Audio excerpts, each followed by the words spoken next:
तीर वह निकालो जो बेहतर हो कमान में, वोट उसे मत देना जिसकी बदतमीजी हो जुबान में।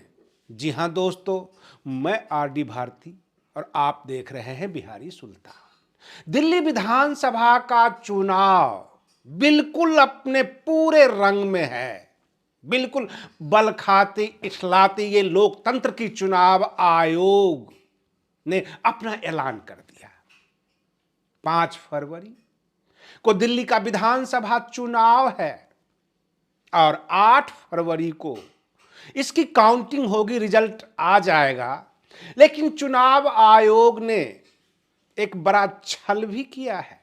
ऐसे वो कह सकते हैं कि हमारी ड्यूटी है, लेकिन बहुजन समाज पार्टी वालों के लिए सबसे बड़ा छल है और इस छलावे में खास करके बहुजन समाज के लोग ना आए। अगर आप हमारे चैनल पर नए हैं तो चैनल को सब्सक्राइब जरूर कर लीजिए। वीडियो अच्छा लगे तो इसे लाइक कर दीजिए, शेयर कर दीजिए और दिल्ली के मतदाताओं तक यह पहुंचना चाहिए, क्योंकि दिल्ली के जो मतदाता हैं, खास करके बहुजन समाज के, SC ST वर्ग के, वाल्मीकि समाज के, वो सबके सब अब बसपा से माफी मांग रहे हैं। वो कहते हैं कि हम 2 चुनाव में इधर उधर भटक गए थे। मैं आपको बता दूं, 14% का वोट प्रतिशत बसपा के पास था दिल्ली में और 14% से घटकर 1% पे आ गया। दिल्ली में 70 विधानसभा है और पिछले चुनाव में बसपा की यह हकीकत है कि मात्र 70,000 वोट ही आया था। अगर आप एवरेज जोड़ेंगे तो 1,000 वोट पर सीट, लेकिन इस बार ऐसा नहीं होना है। आवाज यह लगी है कि बसपा की वापसी हो रही है। और जब चुनाव आयोग ने ऐलान किया तो मैंने क्यों कहा शुरू में ही कि बसपा के साथ छल किया गया है अथवा बहुजन समाज के साथ छल किया गया है। भले ही सारे सवालों का जवाब राजीव कुमार जो है, जो चुनाव आयुक्त थे, हुआ करते थे, अब तो भूतपूर्व हो गए, जाते जाते उन्होंने शेरो शायरी में कहकर बातों को टाल गए और दिल्ली विधानसभा चुनाव का ऐलान करते करते उत्तर प्रदेश के मिल्कीपुर विधानसभा का उपचुनाव का भी ऐलान कर दिए, ताकि Bahujan Samaj party, Samajwadi party, SC ST OBC का ध्यान उत्तर प्रदेश के एक सीट पर लग जाए कि बसपा वहां क्या कर रही है।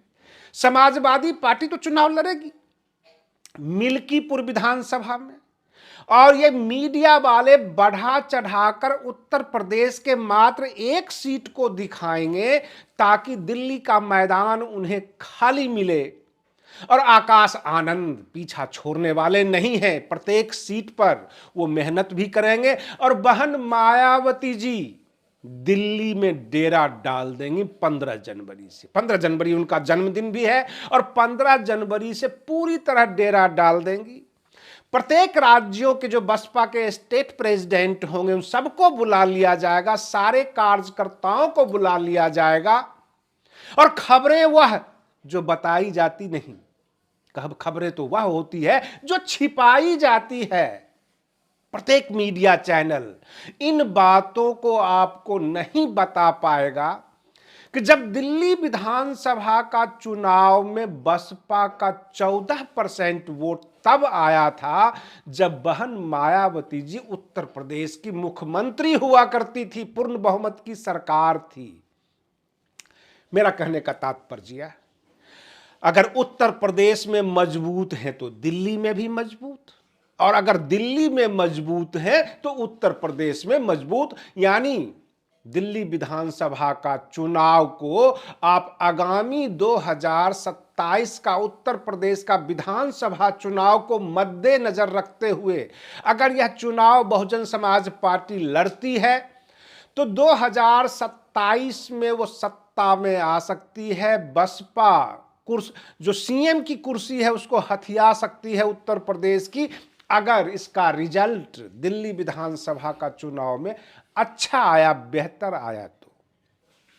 जो दिल्ली के मतदाता हैं, जो SC ST और वाल्मीकि समाज में जो SC ST में ही आते हैं, ये सब के सब भले ही माफी मांगते हों। जैसे नीतीश कुमार से जब भी सवाल करो तो वो क्या कहते हैं कि हम 2 बार इधर उधर चले गए थे।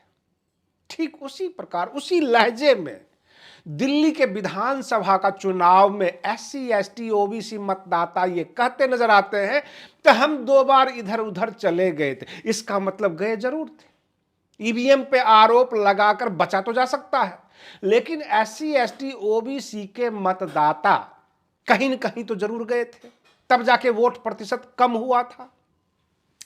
अब प्रश्न ये उठता है, मैं अपने तमाम दर्शकों से ये पूछना भी चाहता हूं, जानना भी चाहता हूं, हमारे देश में 131 रिजर्व सीट है SC ST का, जिसमें एक भी बसपा का सांसद नहीं।